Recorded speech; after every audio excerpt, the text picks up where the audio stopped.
فرشتوں کی حفاظت میں آ جاتا ہے اور آسمان سے فرشتے اس کے گھر کی نگہبانی کرنے کے لیے آسمان سے فرشتوں کا نزول ہو جاتا ہے اس گھر کے اندر جس گھر سے نکلنے والا انسان اللہ کے نام کے ساتھ اپنے گھر سے نکلتا ہے. ہم نے چھوڑ دیا.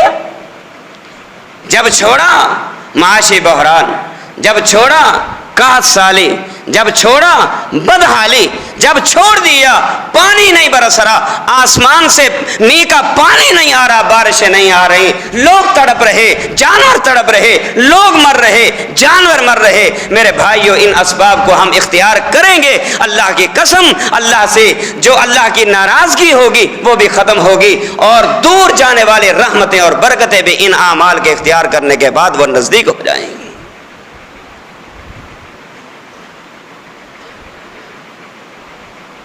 نہ شکری کو چھوڑیے، شکر گزاری کو اختیار کیجیے. قرآن مجید نے شکر گزاری کے حوالے سے ایک اور مثال، ایک بستی کی مثال دی اور مجھے آیت یاد آئی. سورۃ النحل کی آیت نمبر 112 ہے. فرمایا ضرب اللہ مثلا قریۃ کانت آمنۃ مطمئنہ یأتیہا رزقہا. اللہ نے ایک بہترین اطمینان کے ساتھ زندگی گزارنے والے شہر کی، اطمینان اور سکون کے ساتھ زندگی گزارنے والے گاؤں اور بستی کی مثال دی. کیا کہ یاتیہا رزقہا رغدا من کل مکان، ایسی خوشحالی کے اندر زندگی گزار رہے تھے کہ ہر طرف سے رحمتیں ہی رحمتوں کا نزول ہوا کرتا تھا، برکتوں کا نزول ہوا کرتا تھا. لیکن نتیجہ کیا نکلا؟ فکفرت بانعم اللہ، ان بستی والوں نے اللہ کی نعمتوں کی نہ قدری اور نہ شکری اختیار کی تو نتیجہ کیا نکلا؟ فاذاقہ اللہ لباس الجوع والخوف، اللہ نے خوشحالیوں کو ختم کر دیا، اللہ نے معاشی بحران کا شکار بنا دیا، دشمن کا خوف ان کے اوپر مسلط کر دیا ہے. کس وجہ سے؟ بما کانوا یصنعون، ان کی نہ شکری اور نہ قدری کرنے کی وجہ سے. اللہ پاک انسان کو سزاؤں کے اندر مبتلا کر دیا کرتا ہے اس وقت کہ جب انسان اللہ کی نعمتوں کی ناشکری اور بے قدری کرنا شروع کر دیتا ہے. ہر کام کے آغاز میں بسم اللہ نہیں پڑھتا تو بسم اللہ کے نہ پڑھنے کی وجہ سے وہ کام برکت سے بھی خالی ہو جایا کرتا ہے. آئیے لوگوں گھر سے نکلیے تو بسم اللہ پڑھیے، اپنی جاب کے لیے نکلیے تو بسم اللہ پڑھیے، دفتر میں داخل ہو جائیے تو بسم اللہ پڑھیے، عورت آٹا گوندے تو بسم اللہ پڑھے، اللہ اکبر گھر کا کام کاج کرے تو بسم اللہ پڑھے. کوئی بھی بندہ جس طرح کا بھی کام کرنے لگے تو بسم اللہ پڑھے. بسم اللہ کے پڑھنے میں اللہ کے رحمتیں نازل ہوں گی، رب العالمین کی بخششیں نازل ہوں گی، رب العالمین کی طرف سے برکتوں کا نزول ہوگا. اگر ہم نے ان چیزوں کو چھوڑ دیا تو برکتوں سے ہاتھ دھو بیٹھیں گے، رحمتیں ہم سے روٹھ جائیں گی. تیسرا سبب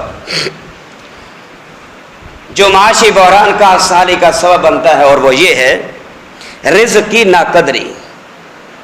اگر رزق کی ناقدری دیکھنی ہے تو آپ شادی بیاہ کے موقع پہ شادی حالوں کا چکر لگا کر دیکھیں. اللہ اکبر، آپ کو اندازہ ہو جائے گا کہ شادی حالوں میں کھانے کی بے قدری کس طرح ہوتی ہے. آپ بخوبی اس چیز سے واقف ہیں. آپ اتنا لیں جتنا آپ کی ضرورت ہے، جتنا آپ کی ڈیمانڈ ہے، جتنی آپ کی طلب آپ اتنی لیں. پلیٹ بھر لی، اس کی بھی، اس کی بھی، اس کی بھی، اس کی بھی. اب چمچ اٹھایا، اس کا ذائقہ چکھا، اچھا نہیں لگا، ایک طرف کر کے رکھ دیا. لقمہ لیا، سالن اچھا نہیں لگا، اس کو بھی ایک سائڈ پہ کر دیا. نتیجہ کیا نکلے گا؟ ہمارا مزاج ہے کہ ہم کسی کا جھوٹا تو ویسے کھانے کے لیے تیار ہی نہیں ہیں. کسی کا جھوٹا بچا ہوا کھانا تو کھانا درکنار ہے، استعمال شدہ برتن بھی استعمال کرنے کے لیے تیار نہیں ہیں. ہیں کون؟ اہل الحدیث. ہیں کون؟ اہل السنہ. ہیں کون؟ سنی وہابی. قرآن کو ماننے والے، حدیث کو ماننے والے، یہ رزق کی بے قدری بھی جو ہے انسان کے لیے معاشی بحران کا سالی کا، رحمت سے دوری کا، بے برکتی کا سبب بن سکتی ہے۔ سیدنا انس رضی اللہ تعالیٰ عنہ، جامع ترمذی کی حدیث نمبر 1803 ہے۔ سیدنا انس رضی اللہ تعالیٰ عنہ بیان فرماتے ہیں، پیارے پیغمبر علیہ الصلوۃ والسلام نے فرمایا، اذا ما وقعت لقمۃ احدکم، کھانا بندہ کھا رہا ہے، کھاتے ہوئے کوئی لقمہ اگر ہاتھ سے زمین پہ نیچے گر پڑا ہے، پیارے پیغمبر علیہ الصلوۃ والسلام فرماتے ہیں فَلْيُمِتْ عَنْهَا الْأَذَى وَلْيَأْكُلْهَا، اس کو دوسرا لقمہ لینے سے پہلے گرے ہوئے لقمے کو لے کے اس کو اٹھائے، اس کے اوپر لگی مٹی کو کوئی بھی چیز جو لگ گئی ہے اس کو ہٹائے اور ہٹا کے اس کو کھائے، اور اس کے بعد دوسرا لقمہ، تیسرا لقمہ، چوتھا لقمہ لے۔ فرمایا گرے ہوئے لقمے کو نیچے چھوڑ کے دوسرا لقمہ اگر لے گا، پیارے پیغمبر فرماتے ہیں وَلَا يَدْعُهَا لِلشَّيْطَانِ، یوں سمجھ لیجئے کہ اس انسان نے اپنے سے اللہ کی برکت کو ہٹا کے وہ چیز شیطان کے لیے چھوڑ دی ہے۔ شیطان کھائے گا۔ اور پھر وَأَمَرَنَا أَن نُسْلِتَ الصَّحْفَةَ، اور ہمیں اس بات کا حکم دیا ہے کہ جب پلیٹ میں کوئی چیز ڈالو اپنے برتن کو صاف کر لو، پلیٹ کو صاف کر لو۔ کیوں؟ إِنَّكُمْ لَا تَدْرُونَ فِي أَيِّ طَعَامِكُمُ الْبَرَكَةُ، تمہیں کیا معلوم کہ اللہ نے تمہارے کھانے کے کس لقمے کے اندر برکت رکھ دی ہے، کس لقمے میں برکت ہے، کسے کیا معلوم؟ ہم نے چکھا رکھ دیا، چھوڑ دیا، یہ رزق کی بے قدری ہے۔ پوچھیے ان لوگوں سے جن کے ہاں کھانے کو کچھ نہیں، طلب پہ بھی کچھ نہیں ملتا، ڈیمانڈ پہ بھی کچھ نہیں ملتا، وہ تڑپتے تڑپتے تڑپتے مارے پھرتے رہے، روڈوں پہ دھکے کھاتے رہے، لوگوں سے مانگ رہے، کوئی کھانا دینے کے لیے تیار نہیں۔ میرے بھائیوں، آپ ان سے بھی پوچھئے، ہم تو تازہ صرف ٹیسٹ صحیح نہیں اس کو ایک سائڈ پہ رکھ دیا، جن کے ہاں رزق کی فراوانیاں نہیں ہیں ان سے آپ پوچھئے، ان کے ہاں اگر 2 3 دن کا بچا ہوا کھانا بھی اگر ان کو مل جائے تو وہ کھا کے بھی اللہ کا شکر ادا کرتے ہیں۔ ہم نے رزق کی بے قدری کی، اللہ کی رحمت روٹ گئی، برکت اٹھا لی گئی، کہاں سالیوں میں یہ حالات بدل گئے۔ میرے بھائیوں، اپنے اس مزاج کو بدلنا ہوگا، رزق کی قدر کرنا ہوگی، اللہ کی نعمتوں کی نہ شکری کے بجائے شکر گزاری کو بجا لانا ہوگا۔ چوتھا سبب کیا ہے؟ معاشی بحران کا، قحط سالی کا، رحمت کے اٹھ جانے کا، برکت کے ختم ہو جانے کا، اور آسمان سے پانی بارش کے نہ برسنے کا سبب چوتھا یہ ہے، انسان کی نافرمانیاں ہیں اور گناہ ہیں۔ مرکزی سبب نافرمانی اور گناہ، جن کو میں اور آپ کوئی حیثیت نہیں دیتے۔ ہمارے ہاں گناہ کی کوئی حیثیت ہی نہیں ہے، نافرمانی کو ہمیں اندازہ نہیں ہے کہ نافرمانی کہتے کسے ہیں، گناہ کہتے کسے ہیں، ہم کر بھی جاتے ہیں لیکن ہمیں احساس نہیں ہوتا۔ پیارے پیغمبر علیہ الصلوۃ والسلام فرماتے ہیں، ایسے شخص کی مثال ایسے ہے جیسے اس کے ناک پہ مکھی آ کر بیٹھے اور وہ مکھی کو ایسے کرے اور وہ مکھی اڑ جائے۔ فرمایا ایسے شخص کی مثال اس طرح ہے جو گناہ کو کوئی حیثیت نہیں دیتا۔ لیکن ایک وہ مومن اگر اس سے کوئی گناہ ہو جائے، غلطی ہو جائے، جب تک کہ وہ اپنے غلطی پہ نادم ہو کے رب کے حضور گڑ گڑا کے اپنے گناہوں کی معافیاں نہ مانگے، وہ گناہ کو ایسے سمجھتا ہے جیسے کہ کسی نے اس کے اوپر پہاڑ کو لا کے کھڑا کر دیا ہے۔ وہ ڈرتا ہے کہ کہیں یہ پہاڑ مجھے کچل نہ ڈالے۔ یہ مومن کی مثال ہے۔ مومن گناہ کو پہاڑ سمجھتا ہے، لیکن جس کے ہاں گناہ کی کوئی ویلیو نہیں، وہ گناہ کو ایسے سمجھتا ہے جیسے بیٹھے مکھیوں کو اڑا دیا جائے۔ آئیے قرآن مجید نے ذکر فرمایا ظہر الفساد فی البر والبحر بما کسبت ایدی الناس، ظاہر ہو گیا فساد، خشکی میں بھی، تری میں بھی، زمین میں بھی اور سمندروں میں بھی، دریاؤں میں بھی۔ خود فرمایا کہ کہا سالیاں آ گئیں، زمین میں بھی کہا سالیاں آ گئیں، فساد پھیل گیا۔ کس وجہ سے؟ بما کسبت ایدی الناس، لوگوں کے اپنے گناہوں اور کرتوتوں کرتوتوں کی وجہ سے نہ زمین محفوظ رہی نہ دریا محفوظ رہے. اللہ پاک نے فرمایا لِيُذِيقَهُمْ بَعْضَ الَّذِي عَمِلُوا لَعَلَّهُمْ يَرْجِعُونَ.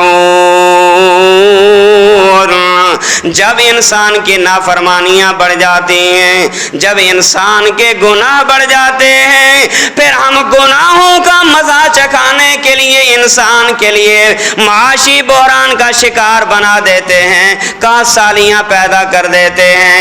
آسمان سے بارشوں کو روک لیا جاتا ہے، زمین اپنے پانی کو نیچے لے جاتی ہے تاکہ انسان کو پتہ تو چل جائے، اندازہ تو ہو جائے کہ میری نافرمانیاں کتنی ہو چکی ہیں. اللہ پاک نے دوسرے مقام پہ کیا ارشاد فرمایا؟ فرمایا وَلَوْ يُؤَاخِذُ اللَّهُ النَّاسَ بِمَا كَسَبُوا مَا تَرَكَ عَلَى ظَهْرِهَا مِنْ دَابَّةٍ.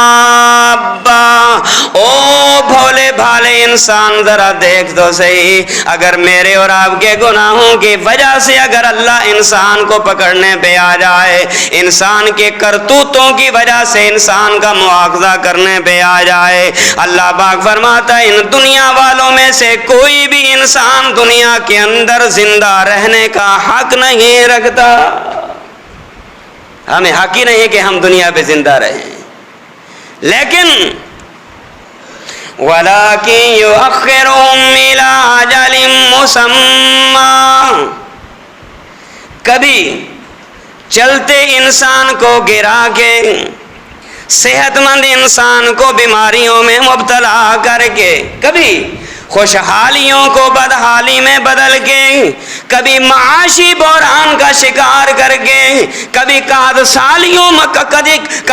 سالیوں میں شکار کر کے، کبھی آسمان سے بارش کا پانی روک کے اللہ انسان کو ٹھوکر لگانا چاہتا ہے، سمجھانا چاہتا ہے. بھولا بالا انسان شاید کہ بھول کا بھولا ہوا انسان واپس پلٹ آئے. اللہ پاک نے فرمایا کہ نافرمانی بھی بدحالی کا سبب بن سکتی ہے، گناہ بھی انسان کے لیے معاشی بحران کا سبب بن سکتے ہیں. آئیے لوگوں، پیارے پیغمبر علیہ السلام نے فرمایا لا یزید فی العمر الا البر. نیکی کرتے جاؤ، اللہ تمہاری عمروں میں اضافہ کرتا جائے گا. گویا کہ نیکی سے اضافہ ہوتا ہے، گناہوں سے کمی آتی ہے. اور پھر فرمایا دعاؤں کو اختیار کرو. دعائیں کوئی چیز ایسی نہیں جو تقدیر کو رد کر سکے سوائے دعاؤں کے. دعا ہی ہے جو تقدیر کو رد کر دیتی ہے. آپ سنتے ہیں کہ کہنے والے کہتے ہیں کہ دعا تقدیر کو رد کر دیتی ہے. یہ بات ذہن میں رکھیں، دعا تقدیر کو رد نہیں کرتی، بلکہ یہ فیصلہ بھی تقدیر میں کیا جا چکا ہوتا ہے کہ انسان اگر اس کام سے بچنے کے لیے اللہ سے دعا کر لے گا، اس کی دعا کی بدولت اللہ اس کو اس آزمائش سے اور مصیبت سے محفوظ رکھے گا. یہ تقدیر میں لکھا ہوتا ہے، وگرنہ ہاتھ اٹھا کے دعا مانگ کے جی میں نے دعا مانگی میری تقدیر بدل دی گئی. نہیں، دعا مانگنے سے تقدیر نہیں بدلتی. ہاں، آپ ہاتھ اٹھائیں گے، آپ کے ہاتھ کا اٹھانا، دعا کا مانگنا، یہ بھی تقدیر کا فیصلہ ہے جو اللہ نے ہماری پیدائش سے قبل، دنیا میں آنے سے قبل اللہ نے یہ فیصلہ کر دیا ہے. اور فرمایا وَإِنَّ الرَّجُلَ، اور انسان لا يحرم الرزق بخطیۃ یعملها، انسان کو رزق سے محروم کر دیا جاتا ہے. کس وجہ سے؟ بخطیۃ یعملها، اس کے اپنے گناہوں کی وجہ سے. ہمارے اپنے گناہ جس کی وجہ سے ہمیں محرومیوں کا منہ دیکھنا پڑتا ہے. میرے بھائیوں، آئیے نہ فرمانیوں کو چھوڑیے، نہ شکریوں کو چھوڑیے، بسم اللہ کے عادی بن جائیے، اللہ کی نعمت کی قدر کیجیے. اللہ کی قسم، بیماریاں ہوں گی شفاؤں میں بدل جائیں گی، بدحالیاں ہوں گی خوشحالیوں میں بدل جائیں گی، سالیوں کا خاتمہ ہو جائے گا، آسمان سے پانی برسنا شروع ہو جائے گا، اور اس کے بعد اللہ کی رحمتیں اور برکتیں انسان کو اپنی لپیٹ میں لے لیں گی.